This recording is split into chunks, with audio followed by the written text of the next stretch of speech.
ఏరైతే ఎండలో అందరం కలిసి ఇక్కడ ప్రదర్శన చేశామంటే బీజేపీ వాళ్ళు చెప్తుంటారు, ఎక్కడ రష్యాలో వర్షం పడతామంటే కమ్యూనిస్ట్ ఇక్కడ గొడుగు పడుతుంటారని చెప్పని. మరి యుద్ధం మనకు జరగలే.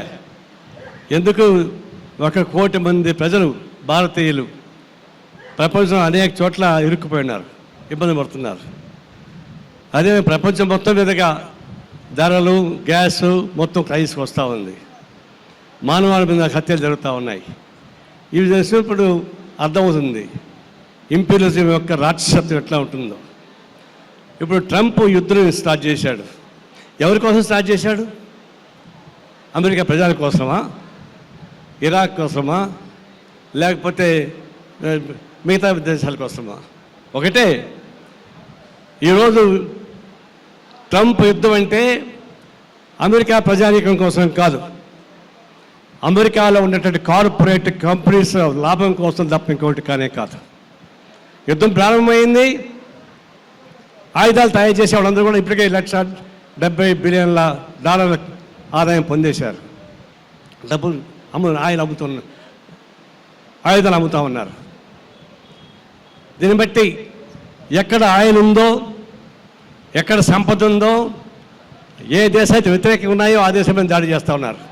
వెనుజులా పైన దాడి చేశారు, అది అమెరికాకి వ్యతిరేకం కాబట్టి ఆయిల్ స్వాధీనం చేసుకున్నారు. ఇరాక్ మీద దాడి చేశారు, అక్కడ సంపదని దోచుకున్నారు. ఇప్పుడు ఇరాన్ మీద దాడి చేస్తున్నారు, అక్కడ సంపదని దోచుకోవాలని చెప్పేసి. ఎవరి కోసం ఇవన్నీ? ప్రపంచ ప్రజానీకం కోసమా?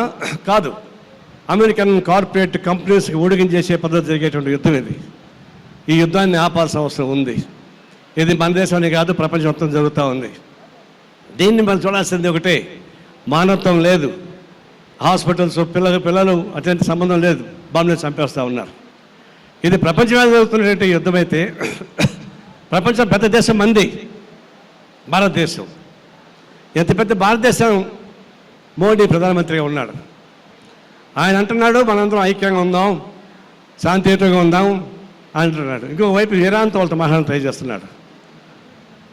ఈ యుద్ధం స్టార్ట్ చేసిందే ట్రంప్ అయితే, ట్రంప్కి వ్యతిరేకంగా ఒక్క మాట అంటే ఒక మాట మాట్లాడుతాడా మన ప్రధాని మోడీ? బానిసలేకన్నా మనం బానిసలేగా ఉన్నాడు తప్ప ఇంకోటి కాదు. నిజాం నవాబ్ పరిపాలన కూడా బానిసలు చూసాం, మన బానిసత్వాన్ని, నీ బానిసత్వాన్ని. అంతకన్నా ఘోరంగా ఉన్నటువంటి బానిస ఎవరైనా ఉంటే అంటే ప్రధాని మోడీ మనం సిగ్గుపడాలి. ఇప్పుడు దాన్ని చెప్పలేకపోతున్నాడు. మన రైతులు పండించిన పంటలు మొత్తం ఆగిపోయాయి, సముద్రాలు ఆగిపోయినాయి. అరటి పండ్లు, బియ్యం అన్నీ ఆగిపోయినాయి.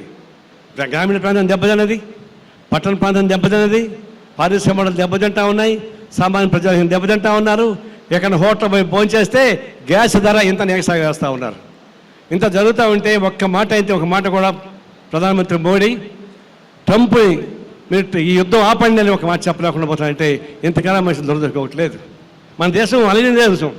ఇందిరాగాంధీ ఉన్నప్పుడు చెప్పింది, మా మిత్రుల కోసం ఒకటి కోసం పని లేదని చెప్పేసి అని చెప్పింది. ధైర్యంగా దొరుకుతుంది ఎవరంటే ఇందిరాగాంధీ అన్నాడు అమెరికా సామ్రాజ్యవాదాన్ని. కానీ ఈనాడు ఇందిరాగాంధీ కన్నా లావుగా ఉన్నాడు, పొడవుగా ఉన్నాడు, కానీ ఆయనే ఎలుకైంది గుండు ఉన్నట్టు చూడబోతే ఇది మన యుద్ధం. ఇప్పుడు అమెరికాలో ఉన్నటువంటి 50 రాష్ట్రాలలో 90 లక్షల మంది నిరసన ప్రదర్శన చేస్తూ ఉన్నారు.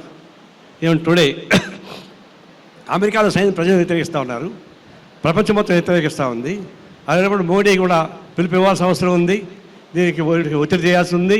అందుకని ఈరోజు శాంతి జరిగిన ధర్నా ఇది ప్రదర్శన ఎంతటా కాదు, దేశం మొత్తం మీద కూడా పెద్ద ఎత్తున ప్రజా ఉద్యమంగా రావాలని, ప్రజా ఉద్యమం ద్వారా మోడీని తల వంచి చేయాలని, మోడీ చివరికి ట్రంప్ను కూడా ఖండించి ఏర్పాటు చేయాలని చెప్పేసి అలాంటి ఉద్యమం సాగిన కోరుతా సెలవు తీసుకుంటా ఉన్నాను.